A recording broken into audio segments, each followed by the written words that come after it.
Hi guys, welcome to another video on WonderHero. So today I'll be featuring a hero that seems to be underutilized and underrated, which is Cersei Bannister.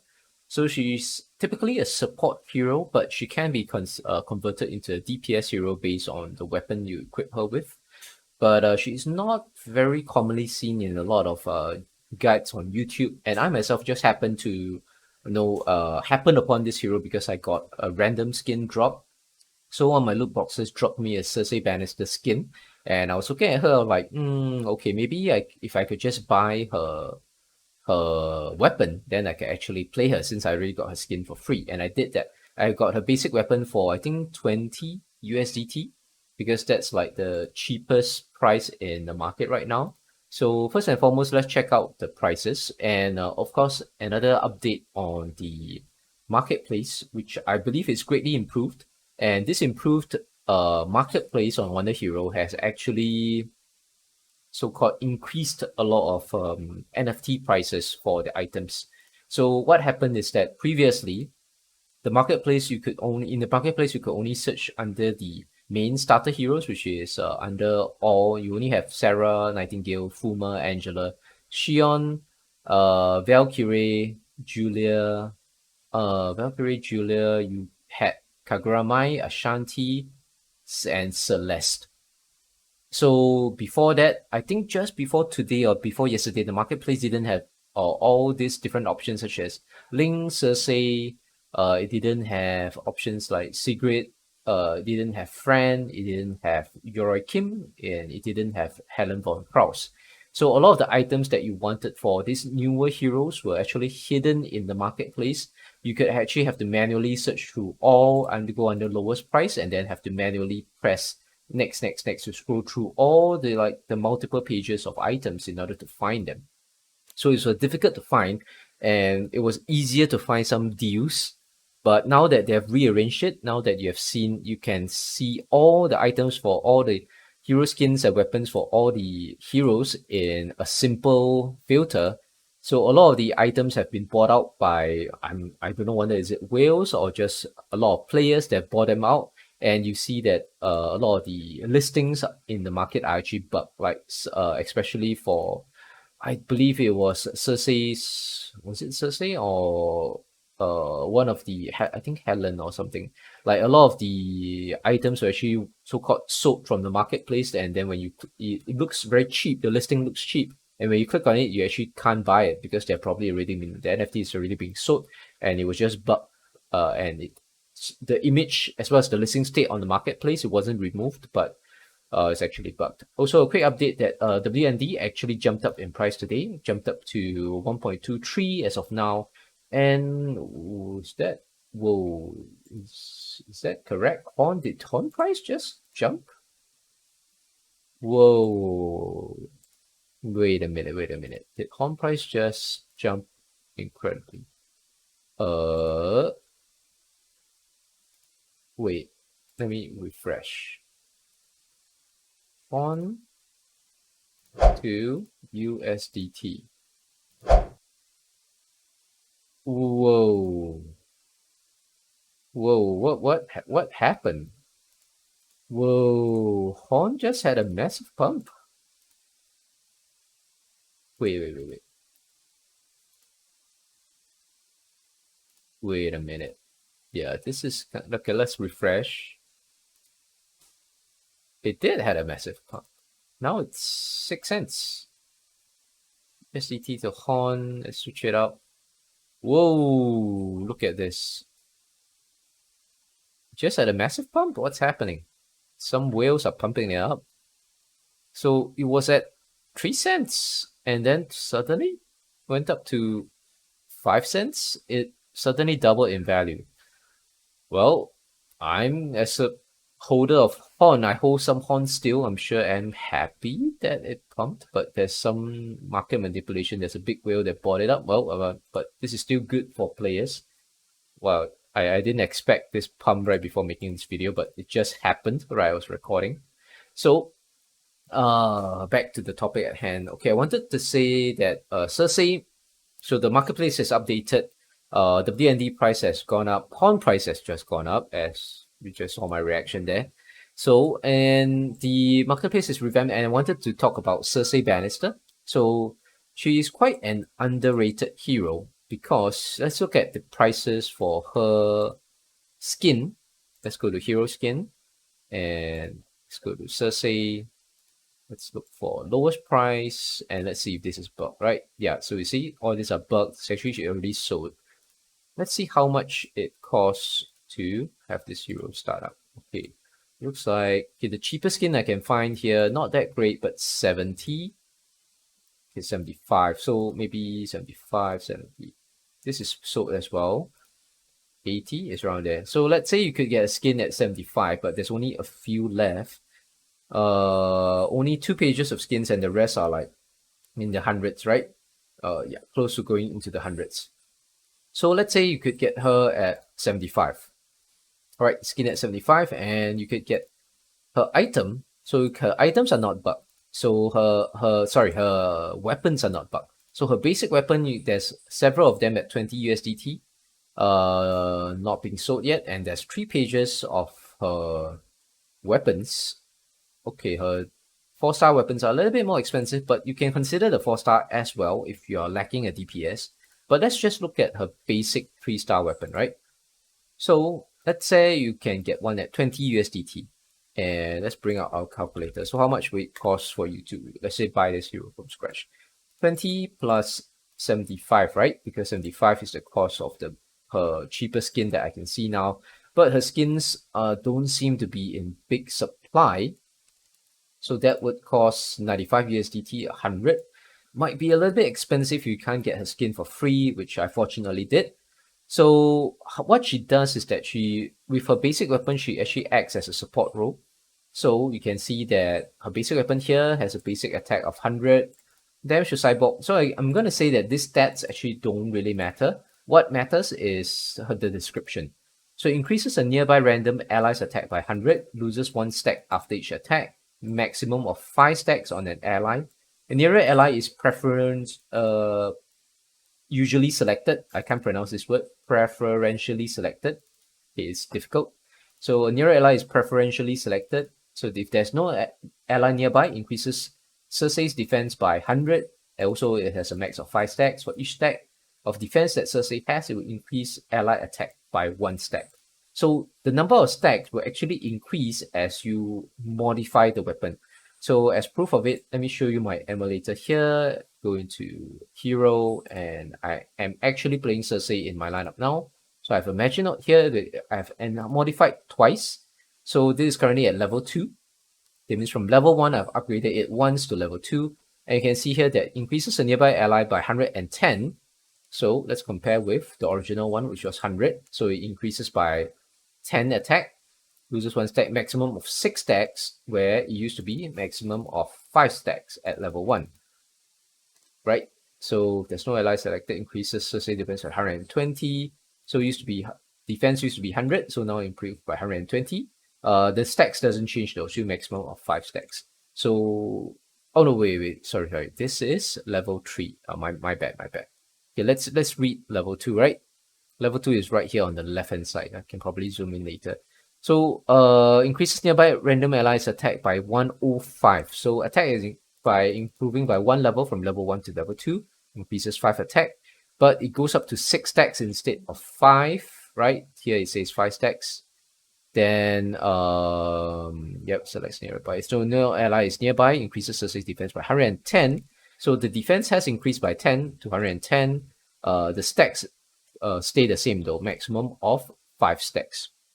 So what she does with this basic 3-star weapon is that she buffs up the ally's attack. If the ally that's nearest to her, she will buff up their attack by 100. But if you upgrade if you modify it further using the in-game coin, which is Horn, then you will the attack will go up further. So her basic stats here, right? 110 damage to mech, all this doesn't matter at all. So you can get a 3-star weapon with very lousy, shitty stats. Like this is 100, it's not that great, right? But it doesn't matter because this weapon doesn't attack at all. So what matters is description, and for every item, its weapon skill description will stay the same. It just changes depending on the modification level. So even though this is 115 damage to human 4.8, it actually performs exactly the same. So this stat doesn't matter at all. They can remove the attack, they can remove the crit chance, and this weapon would still be worth its original value of 20 USD based on the weapon skill here, because it doesn't do any physical attack to enemies. Okay, so you can get any simple shitty weapon, the cheapest weapon you can find. You don't have to worry about stats, so you can get one at 20, but the skin is the issue. The skin, a lot of the skins are actually bugged, just as I showed you earlier in the video, and the cheapest one you can get is around 70 to 75. And after making this video, the skins might be sold out as well if people are starting to buy the hero, and then you have to go for the more expensive one. Like this 85 is actually sold out. Let's look at this. This 90 is still available. So that means to play this hero, the main barrier to entry is the high cost of her skins. Once you are able to get her skin, the weapons is really cheap. So how she plays in-game is that I'll probably show some in-game footage. But basically, she buffs up the hero in directly. So there's a few tricks to playing her. You can buff up the hero directly in front, or maybe let me just show you in-game. That might be easier. Okay, so let's have a little bit of sound here. Okay, so there's a few tricks to using Cersei. I will show it in-game. Basically, Cersei will buff the heroes directly in front of her most of the time, as compared to heroes which are up, down, behind, or in diagonal directions away from her. So I'll show you in-game here. This is an easier chapter. So if I have Cersei positioned here, right behind Ling, right? Because I want to buff Ling's healing ability, which is directly tied to her attack power. So the higher her attack power, the more Ling will heal using her Dark Shadows weapon. So let's say I want to buff this. If I take action, you will see that Cersei will buff Ling. So let's do it in another way. Let's put Puma right diagonal right of Ling, diagonal of Cersei, and test this out. So in my experience, in this kind of scenario, she will still buff Ling first. Okay, you can see that she buffs Ling again, right? So now let's test it again. Here the enemy will attack Ling, but it's okay, we'll let her take a hit. So in this case, we have Xion right above Cersei, Ling right in front of Cersei, Fuma on the diagonal. And in my experience, I believe in this case, the AI will select the buff Ling as well. Oh, so I'm wrong. Okay. So whatever, that means I have to change my opinion. That means the AI will calculate a percentage chance of whether to buff the heroes in front, above, behind, or below Cersei, as compared to the heroes in the diagonal of Cersei. So let's do it this way. So let's say I have like this, right? Let's see if who gets the buff this time. Yep, so Xion gets a buff again. She is actually above. So in this case, if you actually want a certain hero to get a buff, you can position it like this, right? So I put Xion on the diagonal. So in this kind of formation, that means Cersei should buff Ling. If I want Ling to get a buff. So in this case, if I want Xion to get a buff, then I can put Cersei directly behind Xion, so that Xion should be more or less guaranteed to get a buff as compared to Ling. And Fuma is already out of range. So let's put it Ling this way, and we put Xion on the diagonal. Okay. And you can see that the attack up goes to Ling here. So if I want Xion to get a buff, right now increases attack by 90, increases attack by 105, right? I'll just put it here. Okay, the turn ends, so she doesn't get the buff. Okay, so I want to showcase the ultimate of Cersei as well. So let's read her ultimate description. Go into the details here. And you can read that. Reduces the allies' ultimate cooldown by 2, increases the ultimate effect by 50% for 3 turns. So overall, it makes the ultimate happen faster. So you can see that Fuma has 1 more turn to get his ultimate. Xion has 2 more turns, as you see in this number here. And Ling also has 2 more turns. So let's have Cersei cast her ultimate now, and it will make all the other 3 heroes have their ultimate ready immediately.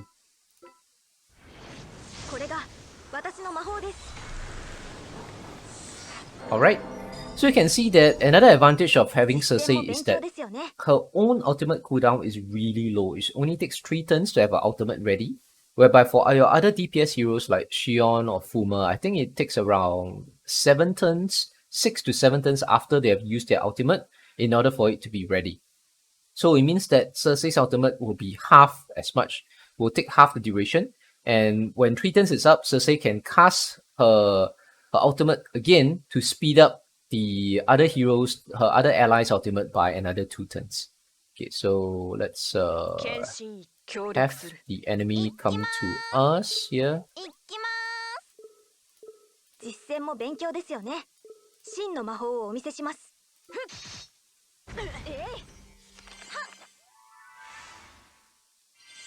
You can see that in that scenario where Xion was actually 2 squares in front of Cersei, and Ling was actually on a diagonal square right diagonal of Cersei, the AI still choose to buff Xion over buffing Ling, right? So that means whoever heroes are in the 4 cardinal directions, up, down, left, and right of Cersei, whether it's 2 squares or 1 square, will have the buff priority over a hero that is diagonally away from Cersei here. So yeah, she has her ultimate ready, so let's cast the ultimates.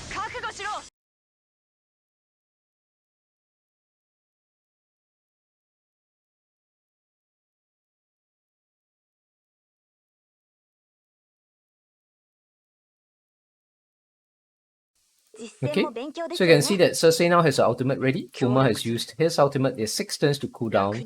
Xion has 4 until her ultimate. Ling has 4 as well. So now we can have Cersei cast her ultimate and reduce everyone's ultimate cooldown by 2. So now you can see that Xion only has 2 more turns to go, Ling has 2 more turns to her ult, and now Fuma from 6 have reduced to 4 more turns to his ult. So essentially it makes everybody get their ultimate a lot faster by 2 turns. And these 2 turns, it's pretty hard to directly count how fast it speeds up, because Cersei will get her ultimate every 3 turns. So once you cast it, you get another 3 turns to speed up your allies' ultimate by another 2 turns, and then it's another 3 turns away, you can speed up allies' ultimate by another 2 turns again. So overall, it is pretty convenient to have Cersei as a support hero here.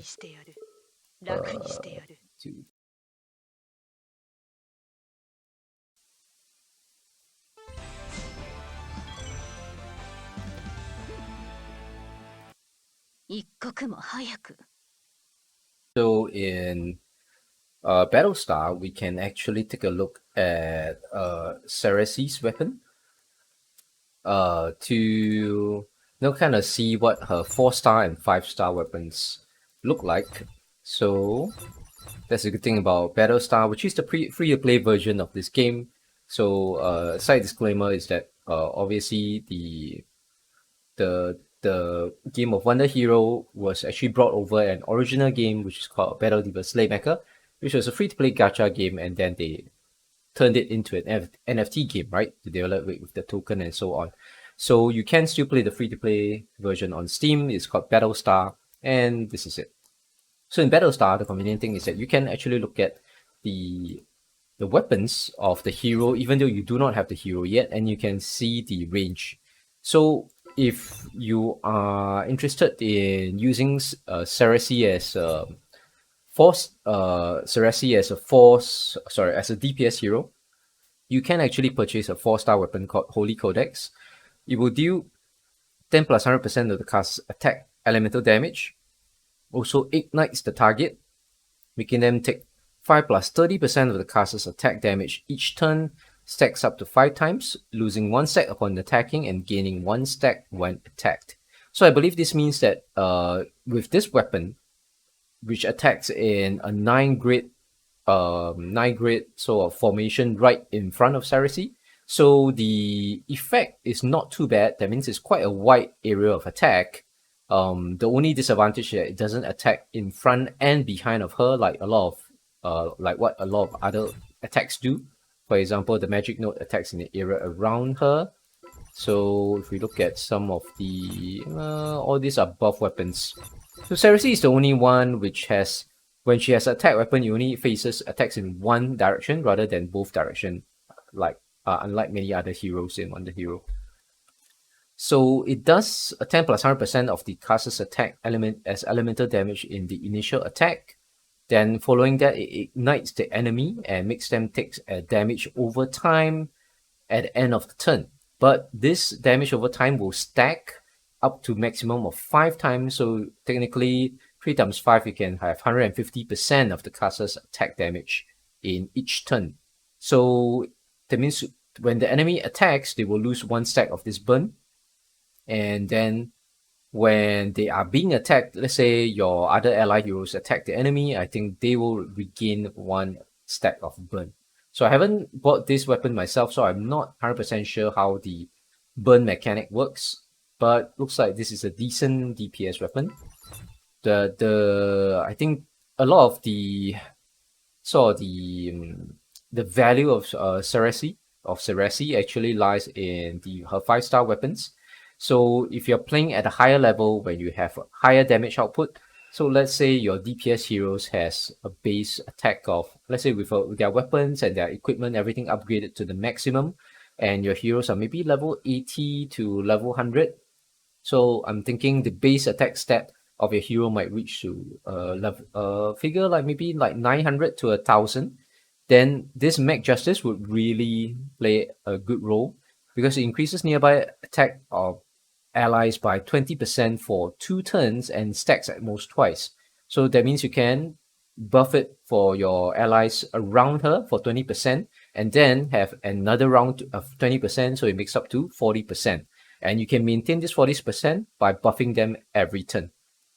So 40%, if let's say we take the calculator here, right? And let's have 900 damage. Let's say 900 damage is the damage attack of your late game hero, for late game DPS hero, multiplied by 1.4. Then you buff it to 1260. So that means you are buffing your hero to attack level that is way beyond what any item can actually give, because the maximum level of the items that you could buff to, which I can actually show maybe in the game itself. So let's check it out.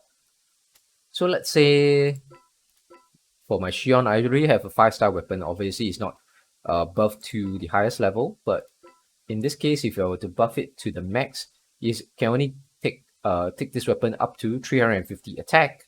And I also equipped a pretty decent equipment for her. So I bought this from the market for a decent price. It has double attack stat, 54 and 60. So let's say we enhance this weapon up to a maximum of level 10. So it's 120 plus 108. So if we remember the stats, which is 120 plus 108, the 2 numbers we see here, plus the maximum attack of a level 10 a 5-star weapon, which is 350. So it will buff the hero's attack by 578. So I remember right now for my level 50-ish Xion, right now my Xion is level 55. I believe she actually has, I don't know whether we can see the stats here without upgrading her base stats. But can I unequip? We can see the base stats here and unequip. There's unequip and unequip. Okay, let's check out Xion's base stats, right? And just to be sure, let's look at her skin. So her skin has no buff in attack, right? It only buffs hit points. And Xion's base attack is 286 at her current level is level 55. So 576 plus 286, there's a stat of attack stat of 864. So this is only Xion at level 55. Imagine my Xion was brought to like level probably 80 to level 100. So I can easily add another maybe 100 attack to this. So if I add another 100 attack to this, it can easily hit 964. So 964, this is like the maximum level that this hero can reach with a 5-star weapon, as well as like a 5-star weapon upgraded to level 10, as well as the equipment, right? As well as the attack as an equipment upgraded to level 10 as well. So that's a maximum we can bring a hero up to. So if you're buffing it by another 40%, which is, take this multiplied by 1.4, so it becomes 1349, right? So at 1349, this attack stat is something that other heroes cannot reach without Cersei's buff in the battle itself. So that's huge. So this is why I've seen like some high-level players. I've seen there's a Japanese player called Pekeo-san. I will link his YouTube channel here into my video. You can check out some of his videos. He's the only player that I've seen live which actually completed the whole story mode for now. And he's completed the whole story mode, and all his heroes are very OP, right? Because according to him, he has actually spent about 100k in yen, which is equivalent to about, I think, 20k or 10 to 15k USD, something. Oh, no, I think he said 15 million yen, which is equivalent of about 100k USD in real money. He spent it in this WonderHero game, buying more than 300 NFTs at launch, and he has some of the most OP equipment. And obviously, since he has completed the game, completed all the story mode, he has also farmed quite a few, at least about 20 to, I'm not sure, about 30 to 50 in-game items as well. So with all his items and maximum boost stat, he's also running a Cersei in his team, and I believe his Cersei is running the Mac Justice as here, because his Cersei does buff all the attack of his heroes every turn. So I think this is the only, Cersei is the only hero with this weapon that can buff the attack of your allies on a turn-by-turn basis, with a percentage buff as well. Because a percentage buff is obviously better at the late game stage, where compared to just a stationary stat buff, like just buffing your attack by 100. So if you're buffing the attack by 100, when your hero already has 900 attack, it's only like maybe close to a 10% buff. But if you're buffing it by 20%, instead of just buffing it by 100 attack, then that's a different level of buff. And this buff by 20% is for all the allies in range of her as well. So it's not just one single ally, which is what the magic note does. It just buffs one single hero, but this one buffs all heroes around her. So you have 3 DPS heroes surrounding Cersei. All of them get buffed. If you have a Nightingale and as well as 2 key DPS heroes, you buff the healing of your Nightingale by 40%, as well as you buff the DPS of your 2 main DPS heroes by 40% as well. So this is huge. So let's look at her other weapons. She has something like called Infinite Dance. So a lot of these other weapons, they are actually, I haven't seen them actually in the game itself. The only one I've seen available in the market is Glacier Prophecy, which does 10 plus 1% of casters attack as elemental damage to enemies, reduces the attack by 6%. It can stack up to 20 times. So initially 3 stacks, target losing 1 stack upon attacking. So that means the first time it attacks the enemy, you will actually stack this debuff for 6% attack for 3 stacks. And if the enemy actually attacks, they will lose 1 stack of debuff. So if Cersei attack drops the target hit points below 50%, you trigger an Ice Nova that deals damage and freezes nearby enemies for 2 turns. Initially 1 stack, target losing 1 stack when attacked. Ice Nova is triggered only once. So this Ice Nova will freeze enemies, but since it's only triggered only once, it's not that great. I don't think it's that fantastic. This is a debuff to the enemy. That means you keep decreasing the enemy's attack, which does make your team survive longer, but it doesn't make the enemies easier to kill. So I've seen Glacier Prophecy go for an audacious price. All the other weapons here, Astrology Secret, I don't think they have been listed, or either they have not been discovered in-game, they have not been farmed by the players in-game, or they have not been sold on the marketplace yet, because I have only seen Mac Justice as well as Glacier Prophecy on the market. let's see whether it's still available in the market because now they're going for insane prices. Let's take a look. Where is it? Let's back. Let's go weapon and have Cersei, and look at 5-star. Yeah, right now there's only 2 of them listed in the market. So a Mac Justice listed for 217 USDT, and this Glacier Prophecy at the audacious price of 2,000, right? So please don't buy that, right? Because you actually stand a better chance of farming this item in game than just paying for this a stupid price for this. And Glacier Prophecy is not even worth it. Obviously, Glacier Prophecy has a full equipment effect. I see. So the full equipment effect does Frost reduces target attack. Yeah, not bad. Only one in the market, yeah, but the price they're listing it is insane as well. But don't pay for that, right? You stand a better chance of farming this item yourself in game, and then listing it for less than this guy's price.